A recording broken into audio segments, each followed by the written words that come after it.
আজ আপনাকে মা বলে অনেক বছর পর লিখতে বসলাম। তো আমার জীবনের পরিণত বয়সে এসেই বুঝতে শিখেছি শব্দটার আসল মানে। জানি না আপনি এই চিঠিটা পড়বেন কিনা, তো আকাশে তারার দিকে তাকিয়ে মনে হয় আপনি হয়তো বা কোথাও আছেন। শুনতে পারছেন আমার কথা? আমি এখন সেই বৃদ্ধাশ্রমে আছি যেখানে আপনি ছিলেন, যেখানে আপনি শেষ নিঃশ্বাস ত্যাগ করেছিলেন। আর কাকতালীয় ভাবে সেই রুমেই আছি যে রুমে আপনি ছিলেন। আমি সেই পুরনো রুমেই থাকি, হয়তো বা সেই কারণে আপনাকে প্রতিনিয়তই আমার মনে পড়ে।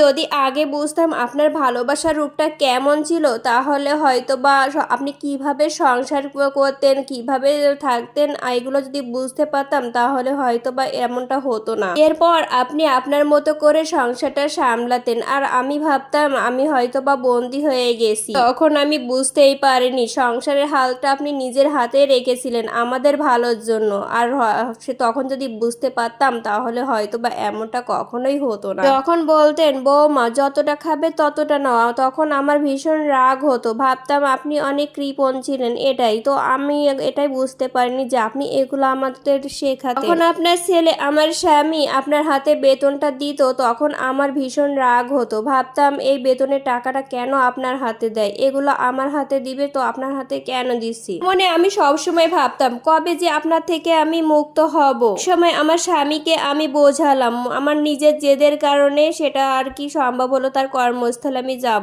সময় একটাই কথাই ভাবতাম যে কবে যে আপনার থেকে আমি মুক্তি পাবো। এটা ভাবতে ভাবতে কিন্তু ভালোবাসার ঋণ কখনোই তো শোধ করা যায় না। আপনি তো আমাদের মন থেকেই ভালোবাসতেন, কিন্তু হিংসা বিদ্বেষ এগুলো আমাদের কিন্তু অনেক দূর ঠেলে দিয়েছে। আমাকে শিখিয়েছে মানুষ যত দূর পালাক ভালোবাসার ঋণ কখনোই শোধ করতে পারে না, কেউ কখনই পারেনি আর পারবেও না। আমি যখন অন্তঃসত্ত্বা হলাম তখন ডাক্তার আমাকে বেড রেস্টে থাকতে বলেছিলেন, আর আপনি আমার পাশে এসে বসেছিলেন। রান্না করতে পারতাম না, কাপড় ধুতে পারতাম না, আপনি রান্না করতেন, আপনি কাপড় ধুয়ে দিতেন, আপনি আমার যত্ন করতেন। আমি তখনও মুখ বাঁকাতাম। আমি ভাবতাম আপনি আমার জীবনের সব থেকে বড় শত্রু, আপনি কেন আছেন আমার পাশে। আর কোল আলো করে একটা ছেলে এলো, আস্তে আস্তে বড় হতে লাগলো, আপনাকে ঠাম্মা বলে ডাকতো। আপনাকে যখন আমার ছেলে ঠাম্মা বলে ডাকতো আমি ভীষণ বিরক্ত হতাম। সে যখন আপনার সাথে গল্প করতো, কবিতা বলতো, আমি চাইতাম সবসময় ইংলিশ মিডিয়াম স্কুলে পড়াতে, আর আপনি চাইতেন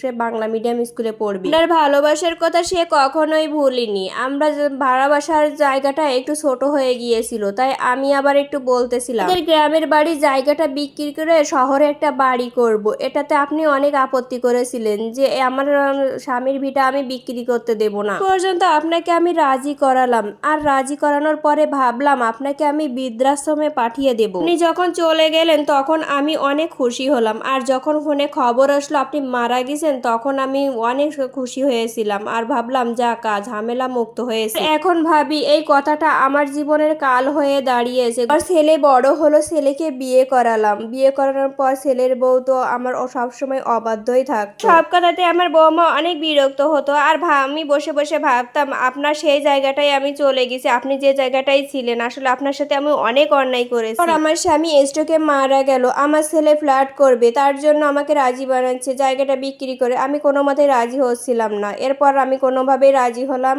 রাজি হওয়ার পর আমার ওই ফ্ল্যাটে জায়গা হলো না। বললো মা তোমার নাতনিদের ঘরে থাকো, আমার থাকাটা তাদের পছন্দ হচ্ছিল না। ছেলে আর ছেলের বউ বলল মা তোমাকে আর কষ্ট করে থাকতে হবে না, তুমি বৃদ্ধাশ্রমে গেলে অনেক শান্তিতে থাকতে পারবে। আমি সেই বৃদ্ধাশ্রমে, যে বৃদ্ধাশ্রমে আপনি একসময় থাকতেন। দিন রাতে আমি আকাশে তারার দিকে তাকিয়ে থাকি, আর মিটমিটে জ্বলা তারাগুলোর দিকে তাকালে আপনার মুখটা একদম ভেসে ওঠে। আমি অনেক অন্যায় করেছি মা, পারলে আমাকে ক্ষমা করে দিবেন। আমি আপনার সাথে সত্যি অনেক অন্যায় করেছি, জানি না এই ভুলের কখনোই ক্ষমা হবে কিনা, আর এই শাস্তিটা আমি পাই। গল্পটা একটা বাস্তব জীবনের গল্প, আর এটা আমি একটু সংগ্রহ করেছি।